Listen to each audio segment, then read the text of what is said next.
everyone, I'm Natalie Kunsman, MD, and today we need to talk about why your child may be so hyperactive or why the brain seems as though it's on fire.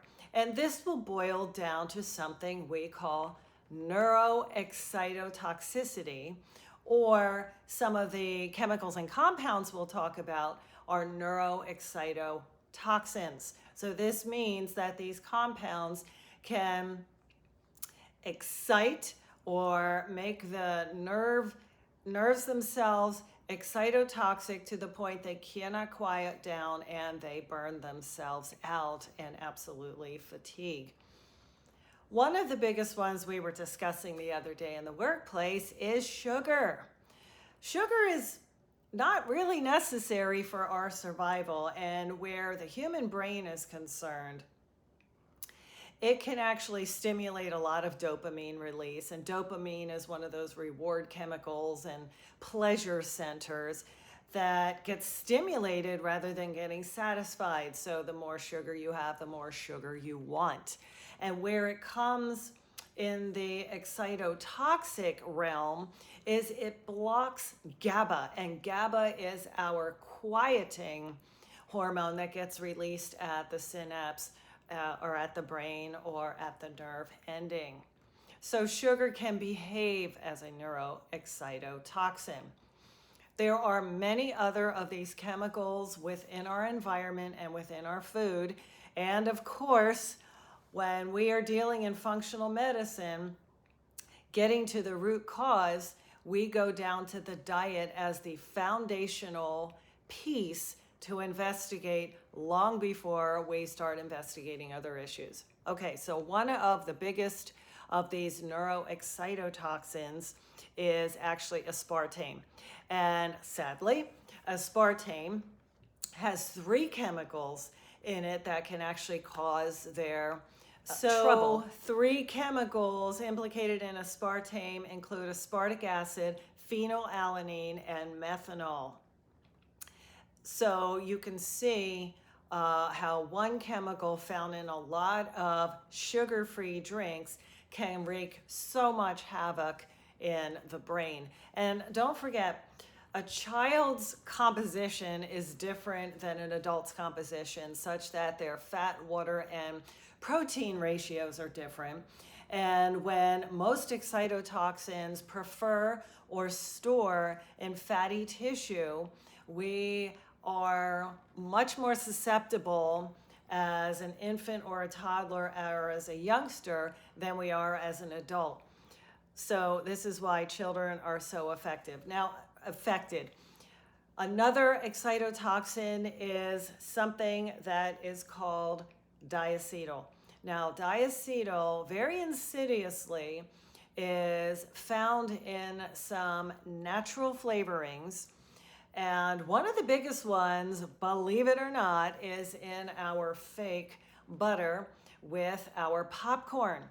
So if you are reading natural flavoring or flavors, you can presume it's diacetyl, and you really need to stay away from that, because even in the adult brain, it can lay down some beta amyloid and cause a lot of destruction in that brain.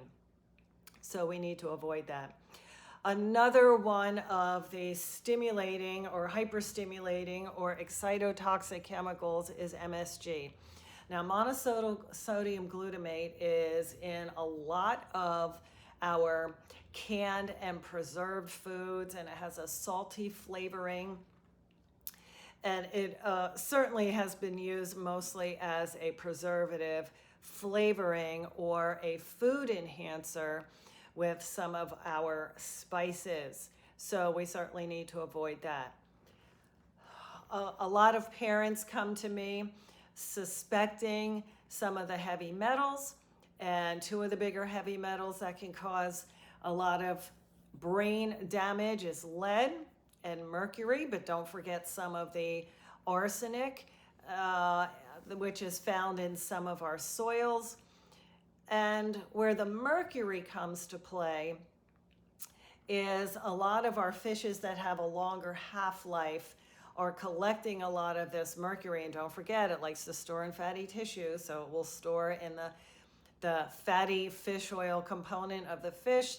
So some of the bigger salmons and tunas in poorly sourced water will have a lot of mercury, so you want to stay with the fishes that have a shorter life cycle, so they are not in the waters long enough to collect the contaminants. So that might be things such as your cod and your anchovies and smaller fishes.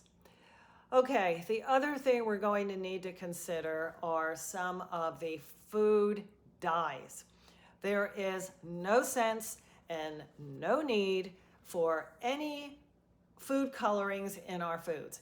They are completely toxic and poisonous to the brain.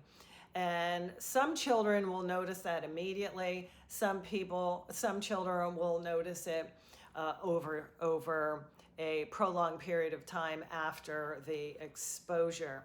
This also includes the brominated drinks and what I have heard so wonderfully called liquid candy, which are these fruity drinks that again have the neuro excitotoxicity of the sugar and all of the coloring, which behaves as though it's an environmental chemical. And while we are on that note, a lot of the pesticides and the PCBs and the BPAs, all of these plastic entities that are leaching themselves into the food sources as far as the water sources are 100% toxic to the brain.